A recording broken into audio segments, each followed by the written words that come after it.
so much, Ro. It's lovely to be here, and it's so nice to see the attendees. I've just been flicking through the list on the side and going, eek, inside. So thank you very much to everybody for attending, and to LAG and LAPG for hosting our book launch. It's super exciting. So would it be okay if I asked the two of you a few questions about the experience that you've had in writing the book together? Yeah, please. Well, first of all, how did you begin working together? You met, I believe, a number of years ago. Can you tell us about that and how you came to form Claiming Space? So Joanna and I met on the Committee of Young Legal Aid Lawyers, look, some years ago now. Yeah, and let's not count. Yeah, we've lost count. I think 2020 has addled our memories. But Joanna left the committee and I went on to be the co-chair of Young Legal Aid Lawyers. And just about the time that I was telling my fellow co-chair, Oliver Carter, that I wanted to go on to Pastures New, I got an email from Joanna out of the blue saying that she was very concerned about the number of young practitioners who were leaving the profession and burning out of the profession, and that it seemed like the moment that something had to be done. And this was exactly the same conversation that I was having with Ollie. And so Joanna and I met up and tried to kind of conceptualize a way in which we could provide practical support in an immediate way to particularly young practitioners, to provide them with kind of support and understanding and reflective spaces to think about the impact of the work that they were doing with vulnerable clients. Because around that time, we were really experiencing the sharp end of the impact of the Legal Aid Sentencing and Punishment of Offenders Act 2012. And what that did is limit the scope of legal aid such that only clients who were in crisis and really with the most traumatic presentation and the traumatic case facts were attending legal aid lawyers' offices. And often it was the caseworkers and the paralegals and the administration staff who were having to deal with the kind of magnitude of the grief that people were bringing to their offices. And so naturally people were just having, you know, kind of an enough is enough feeling, but very early on in their practice, coupled with kind of the impact on social mobility of rising fees for courses to train and move into the profession as well, and the effect of paralegalisation too. So that's kind of how we came together. And that was the fairly kind of austere context coupled with literal austerity in which we thought that Claiming Space really needed to be born. Yeah. I think from there, I remember we were really keen to do something fairly immediate because it didn't feel like there was time to wait. You know, there was a need to offer some support, or it's a bit of a cliche, but kind of really start a conversation about these issues. And I'd just begun my very long and slow exit from legal practice at that stage, and was starting to work more with people from other professions, and really seeing the stark contrast in the support and training offered to people working with just exactly the same client group, the same kind of stories they were hearing, but they were not expected to just know how to deal with that. It was part of their training and ongoing supervision to deal with the emotional and psychological impact of the work, and kind of comparing that to just the complete absence of it in the legal profession, unless you were lucky and just had a great supervisor who was really on top of these issues. So we wanted to do something kind of immediate, but right from the start we were always very clear that this was not an issue that could be dealt with on a kind of individual basis, or just kind of a bit of training for junior lawyers and that will tick the box. We've always been quite ambitious to, you know, rattle the cages of, I don't know, rattle the cages of people at the top of the profession, the regulators, you know, from the very top, and also from the start of people's careers, so their education really early on. So we kind of started small with peer support groups in person in London that are still going, open to people up to 10 years PQE. But our ambitions are kind of all the way to the top, I guess. One of the things I really loved about the book was the fact that you say it. Yes, we need to acknowledge the need for resilience amongst the junior profession and amongst the profession, but it really is, there is a need for change, and that's something that's so profound and it's so moving when you say that, when you put it like that. But what I wanted to ask is, what does your work look like for those people out there? And we are now up to nearly 120 people. What does the work of Claiming Space look like? You mentioned peer support groups. How do those work? Can you tell us a bit more about the work that you've done over the last few years? Sure. So as Joanna said, we felt very strongly that there needed to be immediate provision for young practitioners. So at the start of Claiming Space back in October 2017, we started those monthly sessions at the buildings of a bunch of anarchists, the Mayday rooms, just opposite some fairly cushy offices opposite, which you can get a great view into from the roof garden. But anyway, that's another story. But so we started those kind of spaces on the first Monday of the month for people to attend up to 10 years PQE to learn, share and reflect on their practice. And shortly after that, we began delivering training in law firms or law centres or not-for-profit organisations on what self-care means, what collective care means, what vicarious trauma and burnout means, and how that can be practically integrated and implemented into a working environment in a legal aid or social justice office. And over time, we've added to that in working with particular groups within the profession that are doing some kind of very trailblazing things, but also trying to kind of integrate reflective practice groups into workplaces so that practitioners have a space where they can reflect on the impact of their work and things that are going well for them and things that perhaps they're finding really difficult. And one of the most valuable parts of doing all of that work has been the sharing element of it, the kind of the collectivizing of the pain of doing this work sometimes and the difficulties in the bureaucracy. And I think once people acknowledge that that's happening to other practitioners, it validates their own experience, but it also opens the door to more honest and meaningful discussions. And that's one of the things that we really hoped with the book, and including those quotes from people, was from practitioners who are active in the profession at the moment, was to be clear that this is what is happening in legal aid and social justice law now to a lawyer or a practitioner just like you. You're not alone, and it's really normal, but it's also something that's going on right now, and it's a crisis for many people. So we, as you said, Ro, need to get on with it, and there needs to be some change, and we need to be active in relation to that. Yeah, and I think just to add to that, as Rachel said, that the aspect of sharing with each other and the kind of peer element of it has become, I think we kind of sensed it was important from the start, but it feels really important.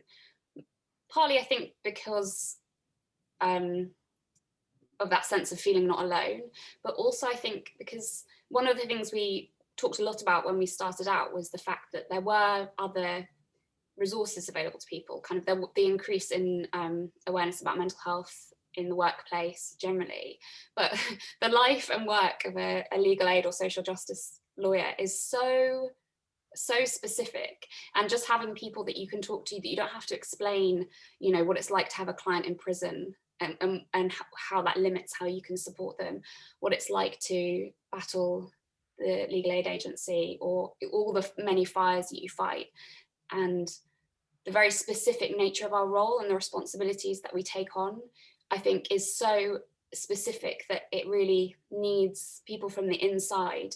Not that outside support isn't helpful, but you know, Rachel and I aren't clinicians, we're not psychologists, we're there as peers who understand what it's like in those roles and have just kind of maybe just done a bit more reading and talking about this, so trying to kind of just encourage more of that reflection and sharing and learning from each other, really, because there's loads of great good practice in the profession. It's just really just such potluck what experience each person has through the profession. Which sort of leads me quite neatly onto my next question, because I wanted to ask you how you feel the need for mental health support and sort of well-being support has changed over the last, well, you founded Claiming Space back in 2017, didn't you? Rachel came to practice in 2012. I started practice, sadly, a little earlier than that, but it feels like there's been a massive shift towards the recognition for this need for support for practitioners. How do you feel that's evolved, and how do you recognize that? And yeah, I think as Rachel said at the beginning, there's been this, not to say that these issues haven't been prevalent long before this, but there is something about the double impact of LASPO and austerity creating just the overwhelming increase in need and lack of support. I don't know for certain, but maybe that sense that particularly in those areas of law where funding has been cut to only, the things that really the government absolutely had to keep because it was such a fundamental human right. But those people, so that means that that client may have that, you as the lawyer are really the only steady and reliable place of support and place of, a person who might be able to make that extra phone call. And I think there's something in that added pressure that lawyers who care so passionately and know that they can make a difference and then perhaps aren't able to regularly check in with how far they can keep working and keep supporting people, because we all have a limit to what we can do, and really accepting that is really hard when there's such need, and that can, I think, that's my guess, is that that's had an impact, and that's before the pandemic, which is obviously made everything even more difficult. Rachel? I think it's really difficult to say, because both Joanna and I are post-LASPO lawyers, and anyone who's not a lawyer will be like, oh God, what does LASPO even mean? But it's the Legal Aid Sentencing Punishment of Offenders Act. But I guess we've never experienced legal aid provision before that act came into effect and had such a chilling effect on what was available. And so I think some of the emphasis on care in the workplace, however that looks for different firms, has necessarily evolved to meet the need of practitioners, which is really sharpened as a result of the intensity of the client's issues that are being presented. Dr. Laura James often says about clients bringing their lives on a plate, and because you know that you're kind of the last person standing between that person and an austere backdrop, and you care and you come into the job because it's your vocation and your passion and you're dedicated to these clients and committed to them and feel responsible, you try and split yourself into every part that the plate brings to you. And I think certainly over the last few years when we've been doing this work, there has been this sea change, and it's been brought into even closer focus as a result of the pandemic year, and perhaps people's ability to be more honest with how they're doing, probably again by necessity, because a lot of people have had a really, really, really hard time over this pandemic period and just not been able to do the British stiff upper lip anymore. Yeah, sorry, I was just going to say, it's that sense of like the responsibility of that plate that's offered to you, that we're kind of trained problem solvers and kind of solution driven, and the idea that there's something that you could do, and so okay, I'm going to do it, but you don't necessarily have the capacity, and you just do it anyway, and you just worry about that, when you next catch up on sleep or catch up on your admin or whatever it is. It's so easy to, the focus is so closely on the clients and being their representative, being that advocate. You're kind of often standing in their place in some respects. So the weight of that you carry, I think is perhaps not it's that it's not acknowledged, but I think maybe the impact of that is not recognized quite as much as it might be. Can I just touch on something that Rachel just mentioned about the difficulties of getting through the last year, because I think everyone can agree, despite the fact we are all very British, we are very stoic about it, it has been a fairly horrible year and hard to get through. And the two of you have managed to write a book. There are many days where I think that's an incredible achievement. I am absolutely in awe of the two of you for having produced something. Why did you decide to write the book? now, if you don't mind me asking? And that one's to Rachel. I think it was really for the sake of ourselves and our colleagues. You know, this is, as we've already mentioned, painful and difficult work very often, and it's also imperative and profound work.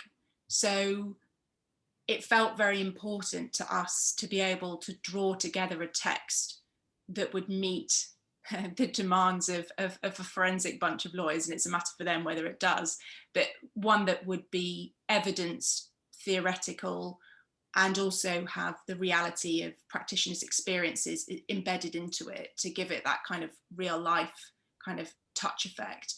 And also, I think we wanted to give people a way to start conversations which are really important, whether it's with their peers or with their supervisors, because one of the issues that's come up when we've been doing training over the years has been an issue related to one of the comments that I've just seen in the chat, which is about the way in which senior practitioners talk about these issues and whether they're given credence and whether they're given value, and whether you're seen as weak if you talk about the fact that you have therapy, which I have, or you talk about that you've had mental health problems as a result of your work, which I also have, you know, and being able to be honest and kind of to point to a book and say, this means it's real, pushing it across the table as a kind of conversation starter and losing that kind of pernicious effect that sometimes practitioners who are longer in the tooth or particularly affected by this work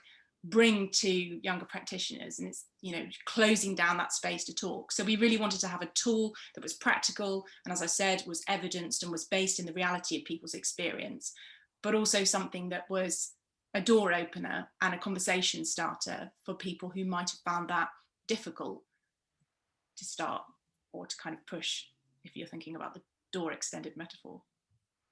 And also, hopefully, it's a resource for people before they need it. So that, I mean, I'm thinking about one place I worked, and I couldn't understand why I wasn't dealing with the caseload that I had. I just couldn't understand it. In the end, I handed my notice in, even though I didn't have another job to go to, because I just felt like I had no way of understanding why it was that I just kind of, you know, spaced out for half an hour.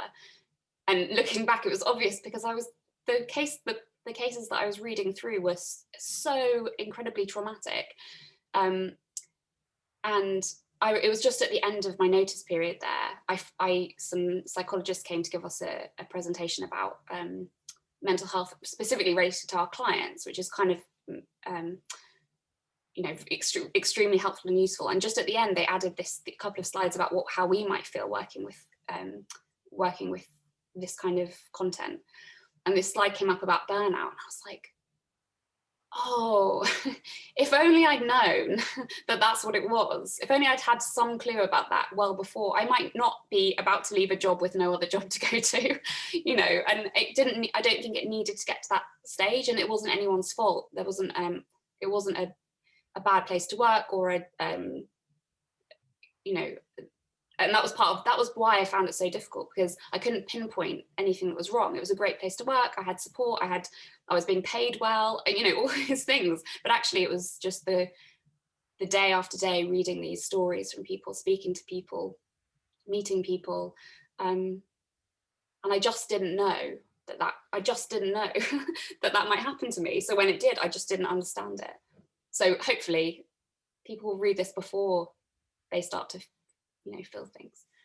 It's a really readable book. It's the sort of book that I picked up this afternoon and just found myself reading chapter after chapter and going, oh, there is a name for it. That's really interesting. And I'm someone who's attended your sessions before. I found them really helpful. So yes, it's an intensely readable book, and I would recommend it to anyone here tonight. So delving into the issues that the book explores a little, and forgive me, my light keeps going. It's very irritating. What do you mean when you use the term vicarious trauma? We've just touched very briefly on burnout, but the book explores lots of issues. One of them is vicarious trauma. That's something that our discussion so far, we've touched upon What do you mean? And could you explain it a bit more? Well, obviously the cynical answer is to say you have to buy the book to find out. But seeing as you've all turned up, the way we use vicarious trauma is to first try and use it as a neutral term. So we're simply describing the fact that as legal aid and social justice lawyers, we're exposed to trauma, and the mode of exposure is vicarious trauma. So we're surrounded by trauma, some of us all day, every day. It's not happening to us, but we are absorbing it and it's surrounding us. And then from there, we can think about, once we acknowledge that that's the case, we can acknowledge that that's going to have an effect on us, and that that effect may be not always negative. You know, we get an incredible sense of satisfaction working with clients who have lived through unimaginable horror and yet kind of turn up ready to fight their case, sometimes for years. We may watch them build a family and a home, and meet their family and get to know them over the course of this difficult time in their life. And that kind of resilience and strength can also impact us, just as the trauma can. But sometimes the trauma can be have a negative effect, and that might be something like burnout or compassion fatigue, which is kind of like a little bit like burnout, but maybe a bit more about kind of running out of being able to care about things. I think a lot of us experienced compassion fatigue during the pandemic, when I know many people who just thought, I can't watch the news anymore because I can't take it. It's too much.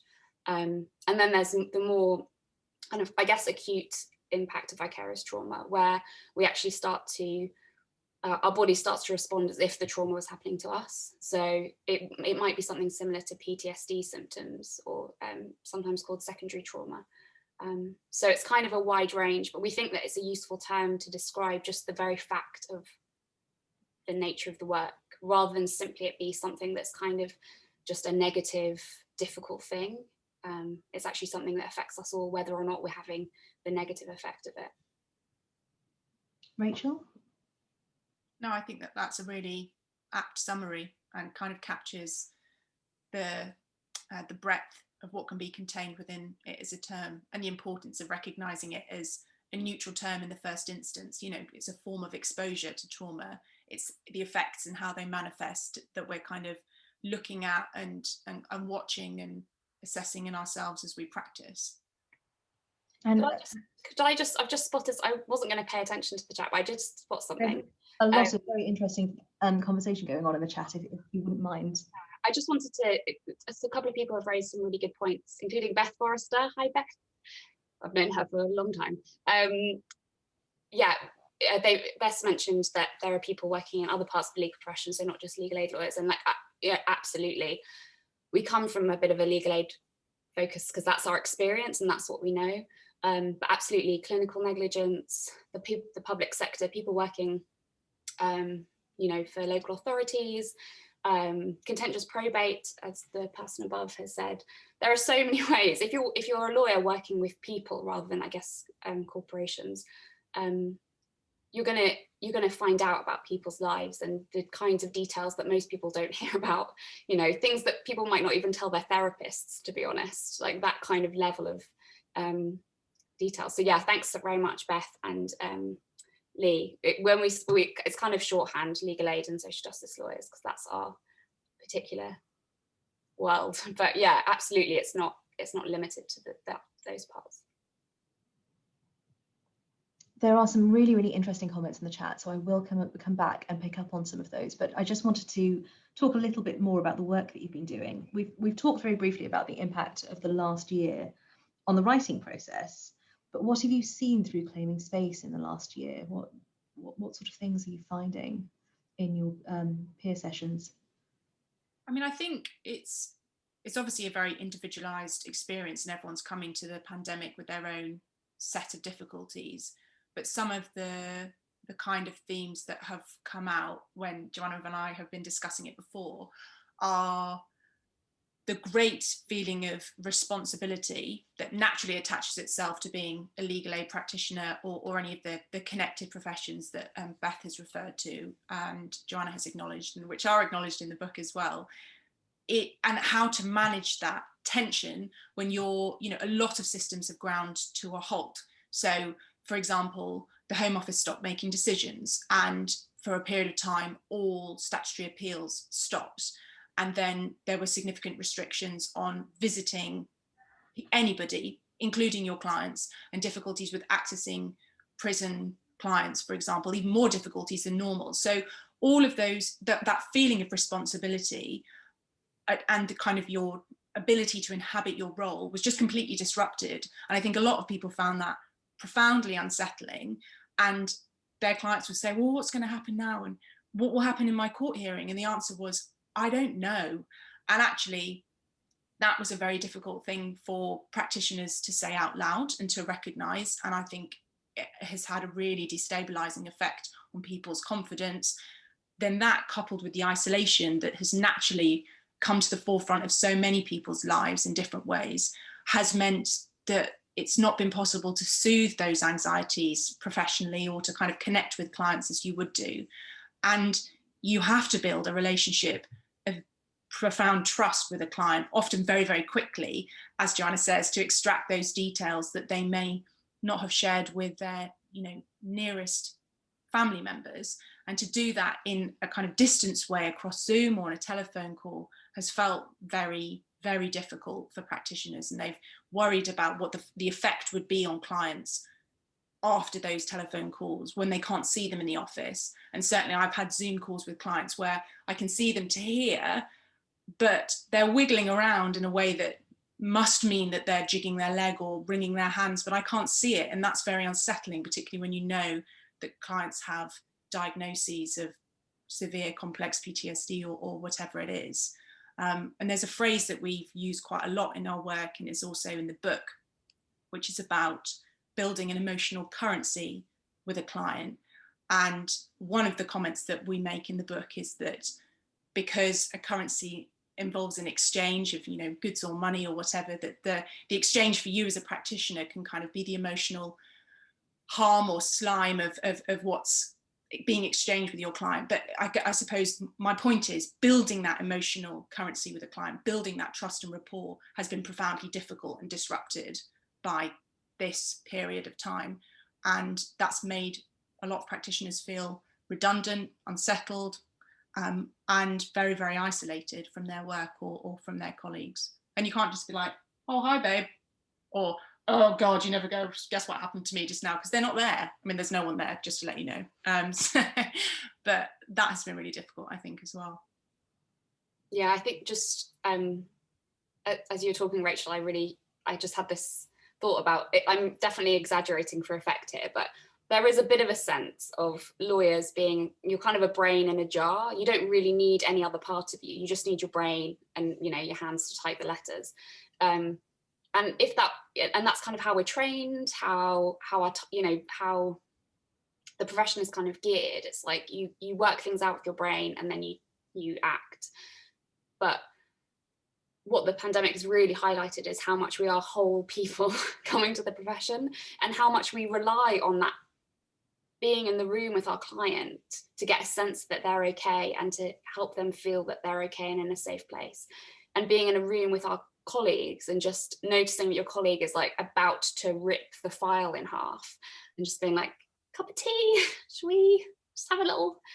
And just that, all those unspoken things that if we were just brains in the jar, then the pandemic wouldn't affect us. We'd just be there merrily banging out our angry letters. But we're so much more than that. And I think just that, what really noticing what we're missing this year has, I think, highlighted that for a lot of people. Yeah, there's just an anonymous comment has been made, which I think is a really important one, and it relates to the ability of all of us to have had that release mechanism, because there's an ordinary build-up of kind of crap in life and across a day, and there's been a high level of build-up of that across the pandemic, but our ordinary mechanisms of release haven't been there, because we can't go to see family and friends, we can't go, I don't know, swimming or to the gym or whatever it is. Any of our release mechanisms aren't there, and the build-up of that plus the build-up of traumatized practitioners has meant that some opponents that I have experienced and some judges that I have been in front of, and probably sometimes me to opponents, have been vile across this period, really vile, because they can't let go of the difficulties that they're living in. The traumatic caseload hasn't changed. And so some of the behaviour across these kind of Zoom hearings and Teams hearings has been really suboptimal. And then you don't have anywhere to go other than your living room to kind of exclaim at a wall about how vile that situation was. So I think that's a point well made by the anonymous person who contributed that. Thank you. Yeah, there's a sense, I think, I want to word this sensitively. I think there's a sense that, I think this is something that perhaps, I don't want to create a divide in the profession and a kind of like millennial and Gen Z versus boomer, because that's not at all what I meant. But I think there are people who've been in the profession longer who have established their way of dealing with the trauma.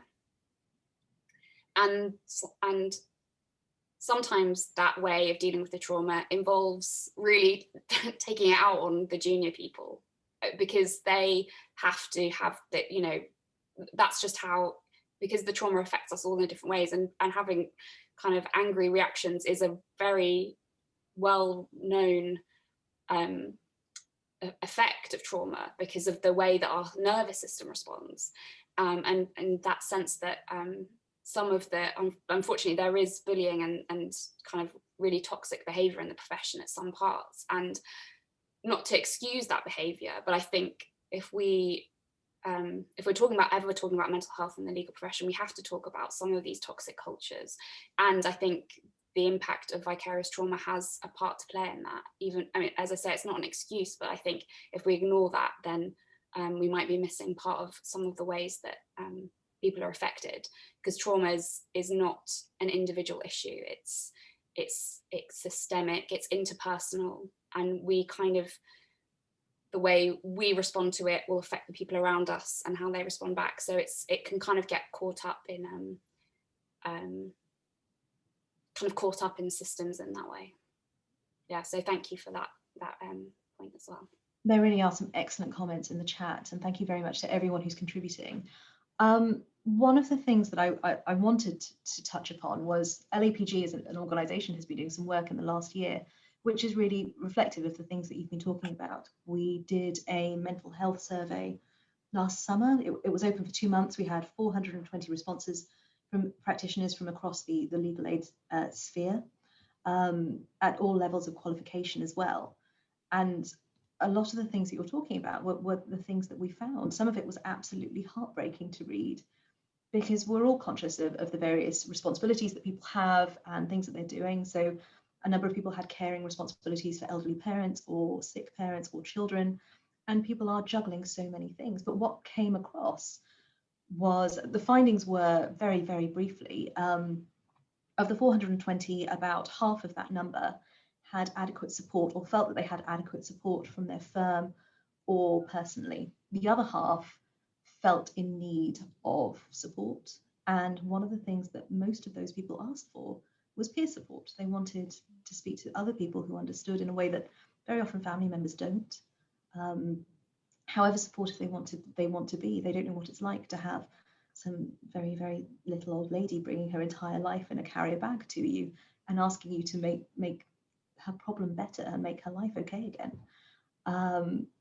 So we are now very, very excited to be working with Rachel and Joanna and Claiming the Space. As an organisation, we are being funded by Linklaters to put some peer support in place and some group sessions in place for practitioners. We're hoping to roll out some junior sessions and some sessions for more senior practitioners as well, to provide them with that sort of peer support. So Rachel, Joanna, can I ask you to talk about that for a moment and next steps on that?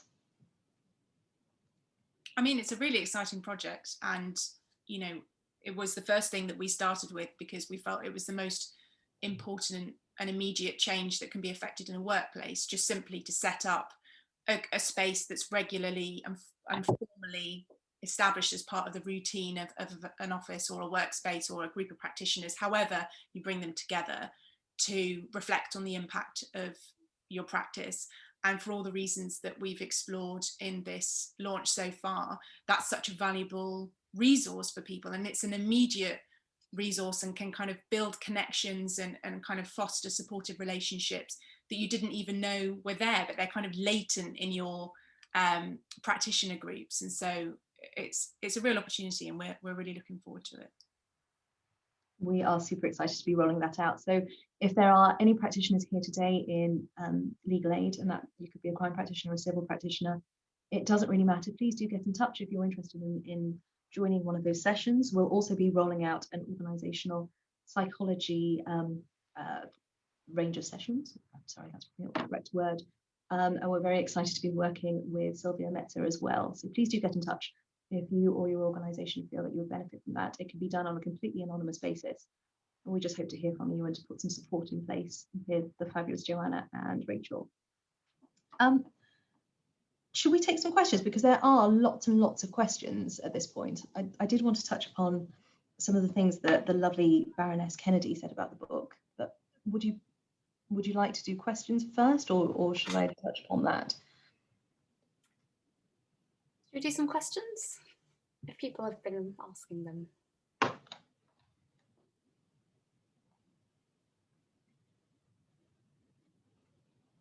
So there's some discussion about the toxic culture within the profession.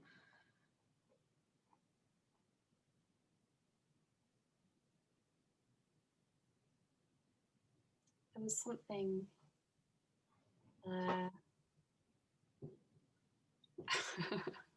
There was an issue raised about the role of mentoring and regular debrief, not just on case conference and legal matters, but how you're feeling about cases. This is something that's mentioned in the book in a kind of a number of different ways from a practical perspective, either in workplaces where that has been implemented, and we're including quotes from the anonymous contributors to that effect, or as a formal part of the supervisory role of whoever's your supervisor or manager in the workplace. But we do see the role of superstition. Oh wow, now I've got superstition in my head. Anyway, of supervision as having two parts. One is to formally supervise, audit and review the work that's been done on a case file. But the other is a separate, more pastoral role, which is just as important, which is reflecting back on how those cases have landed. Are there any particular pinch points for you and your personal experience that you bring to your practitioner role? Because one of the big things about legal aid and social justice law, and I'm using that as an umbrella term, is that huge numbers of people come into it as a result of some personal trauma or system-based trauma that they have experienced. And so that can give an awful lot of power and clout and clarity to a practitioner and their work that they do with clients. But it can also create points of vulnerability, and there may be types of cases that at points in your life, you know, you're not able to do. And so having a form of contact with your supervisor, which allows you to discuss that, or even just to say, look, you know, I read this report, this medical legal report about a client, and actually this bit was really difficult for me. Can I tell you about that as my experienced supervisor? And can we talk about how I might be able to read that or approach that differently? Because I want to do this work, but it really sat with me, and I want to, you know, work on that type of file, but I just couldn't shake it off afterwards. So yeah, I think it's a really important point, and those things should be separated out as far as possible, and not in the way that it sometimes is, where it's like you go through auditing all the files and reflecting on all the files, and at the end it's like, how you doing? You all right? Great. Okay, see you in the next quarter. Bye. Which is just a time sensitive thing often, not malicious, but it doesn't achieve the end that this question is getting at.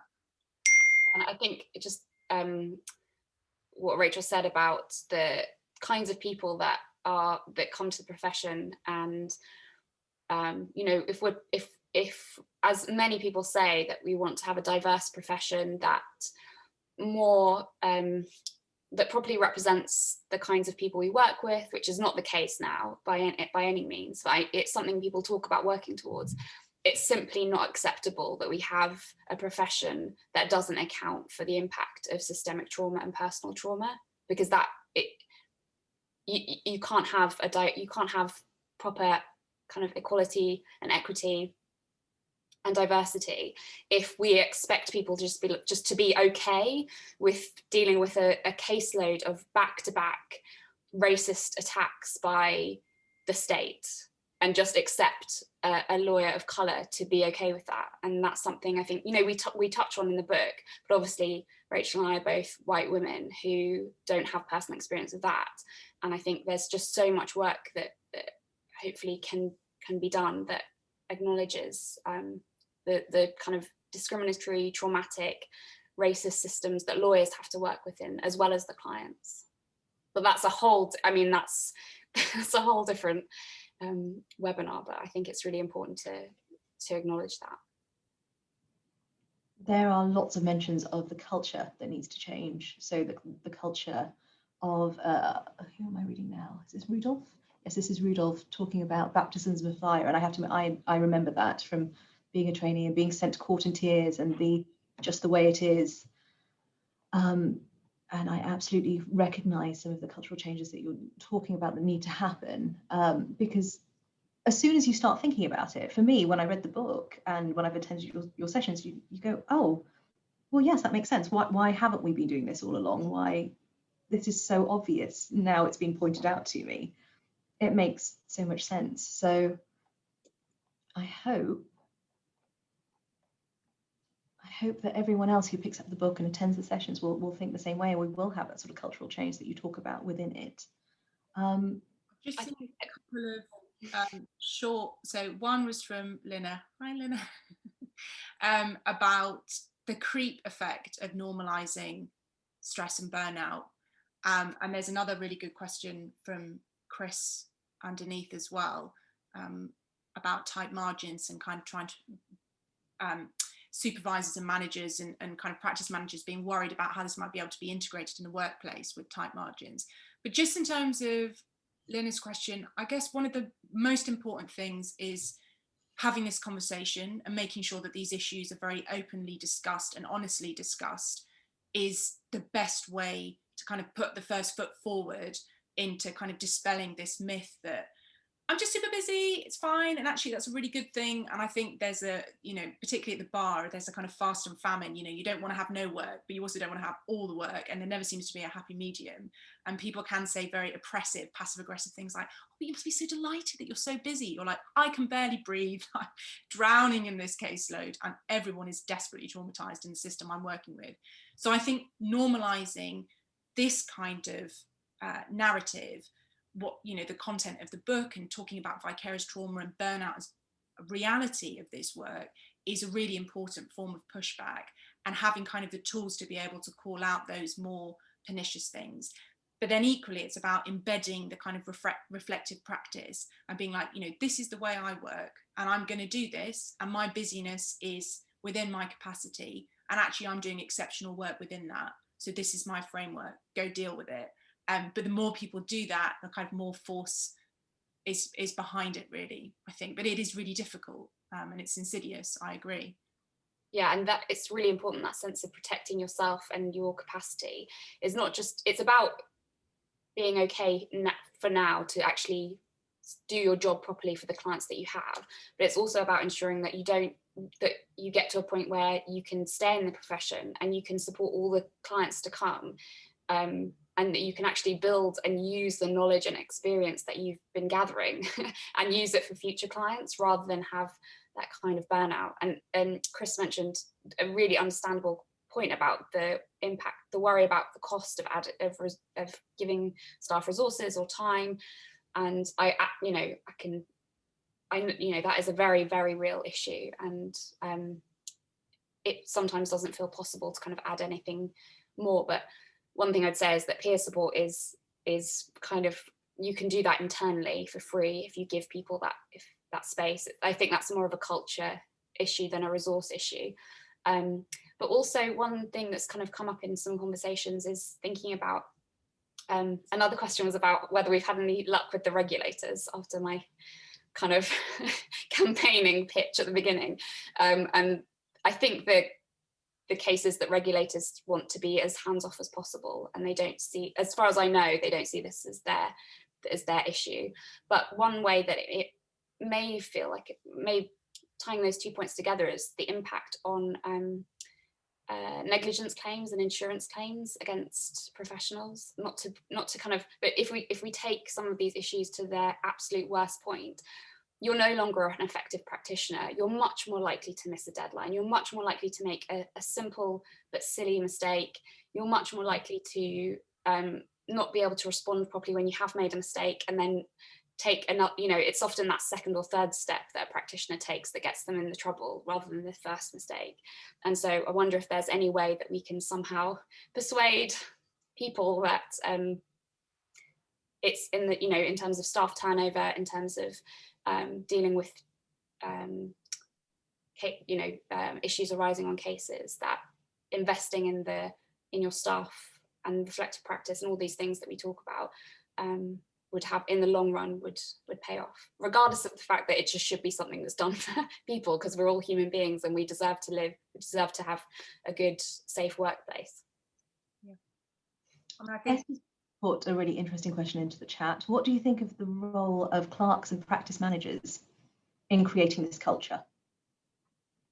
So this is a really interesting and important question. And in the book, as one of the, some of the anonymous contributors, we interviewed people who were in clerking or practice management roles.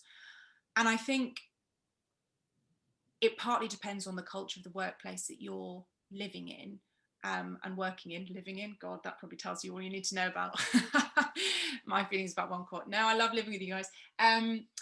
But that can be built in at a system level. And as Joanna was saying, there is a business case for it to stop, prevent like practitioner burnout or negligence claims, and building in spaces, physical spaces in the workplace where people can decompress or have meditative time or prayer time is really important. And anybody who works in that kind of practice management end of a chambers or of an office can have a role in that, and building in things like reflective practice and diary management. If you have a clerk who will work with you with your diary, it makes a huge impact to your personal mental health and well-being. So having these conversations with practice management staff is increasingly important.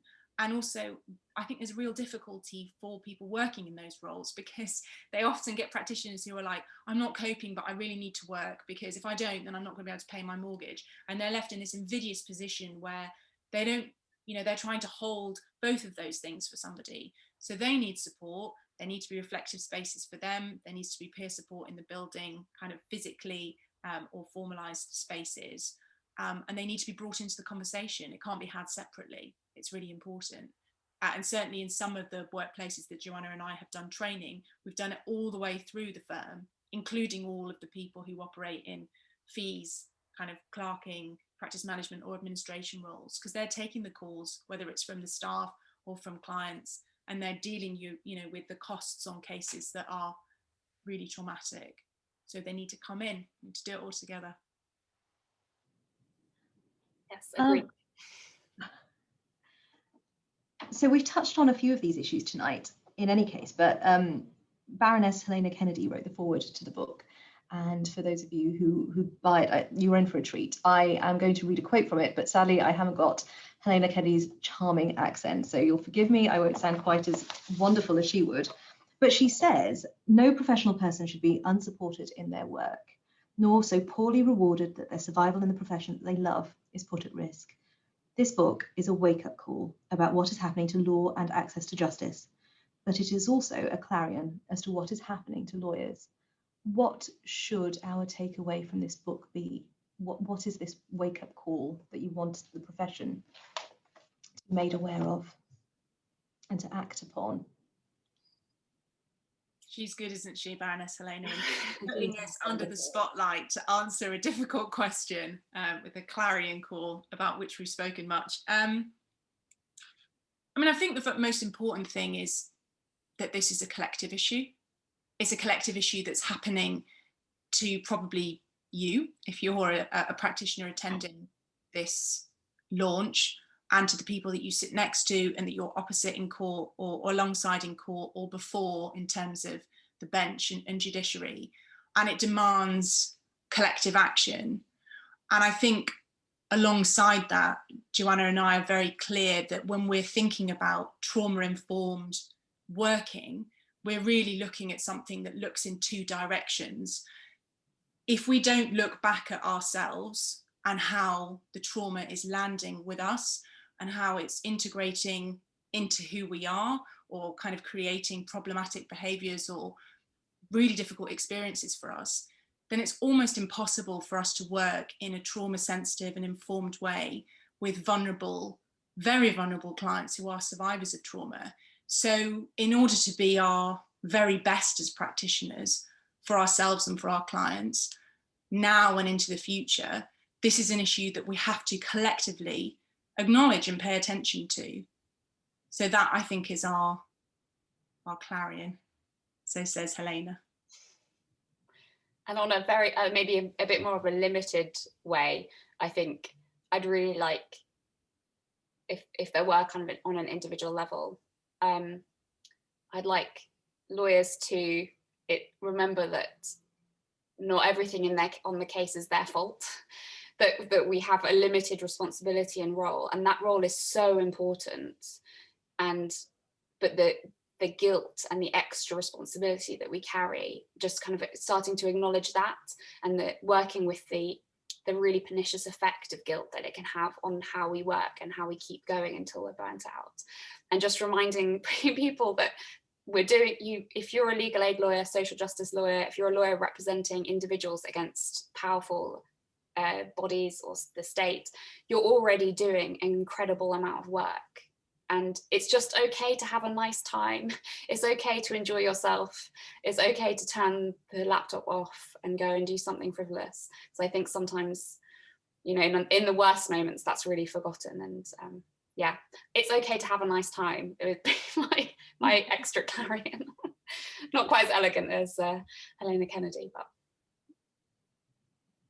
So with that, unless you want to take any more questions from the floor, can I take the opportunity to thank you both for inviting me to speak to you? It's been an absolute privilege and an honour.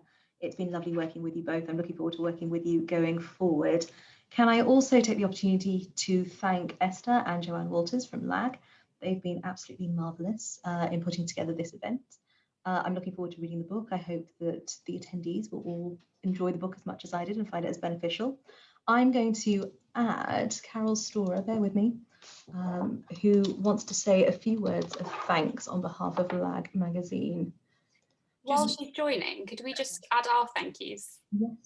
We'd really like to thank LAG and Esther in particular for somehow getting us to a book during 2020, and also in particular to the people that we interviewed whose case studies form, I think, the most powerful part of the book, and also to our advanced readers, who we're very grateful for casting their eye over the rougher versions of it. So we're really grateful to everyone who's kind of helped make the book.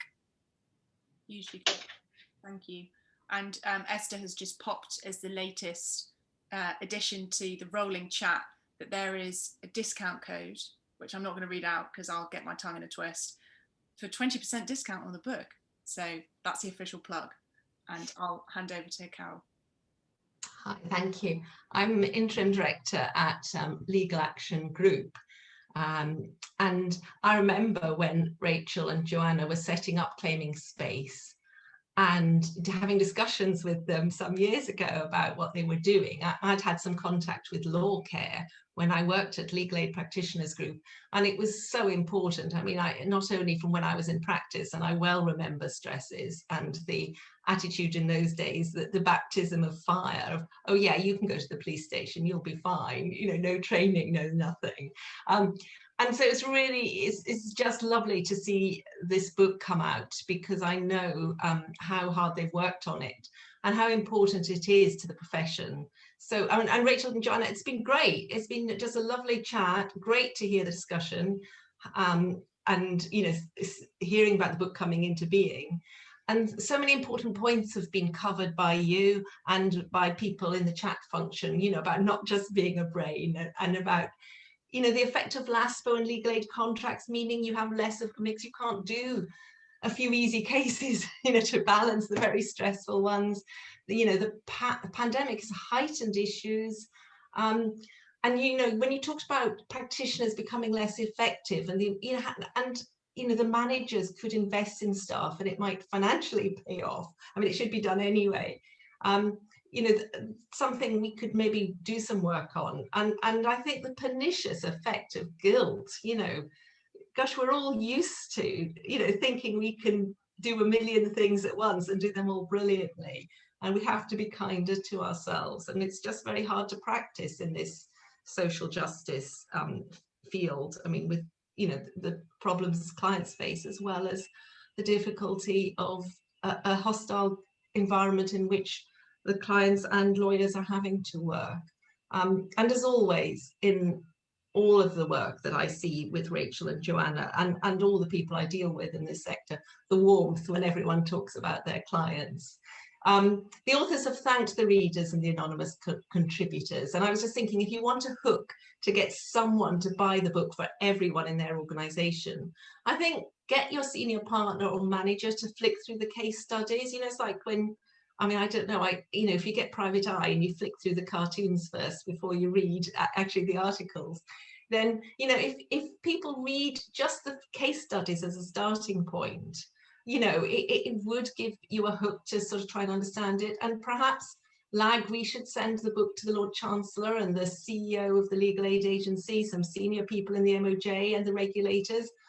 And I'm focusing a bit too much on the insurance companies, but that might be a good idea. So, great discussions will follow from this launch. And we're very fortunate Helena Kennedy wrote such a great foreword. Gro interviewed brilliantly. Thank you so much. Obviously, a lot of thought went into those questions, and I really enjoyed hearing this. And well done to LAPG for putting this in their conference program. You're 3 days out of 5, I think, into your conference program. Amazing that you don't look exhausted, Ro. Jo Walters is a brilliant freelancer who's already been thanked, but we really rely on her helping LAG with our events. And then, can anyone do a drum roll? Do we have the facility to do it? But Esther Pilger, who we should really have made come into the screen at this point. She is LAG's brilliant publishing director. This is different to any other book that LAG has ever published. She'll want me to point out reduced price on the chat function yet again, but really Esther will nurture authors if they're first-time authors or if they're writing their 13th edition of a book. And it's an absolute privilege to work with Esther, and I think Joanna and Rachel will feel nurtured. And I don't think you've had the email which some other authors had once, which was as they were trying to finalize their book and Esther was running out of patience. Esther just sent them an email, which at the start of the book writing, she sent them an email being lovely and nurturing. And by the end, she just sent an email saying, "Send me the book now." You didn't get that, so well done. But thank you, Esther. Thank you, Joanna and Rachel. Thanks, Ro, for hosting this. And just fantastic. Let it be the start of the conversation. Thank you, Carol. Thanks very much, Carol. And thank you very much, everyone, for joining us tonight. Ro.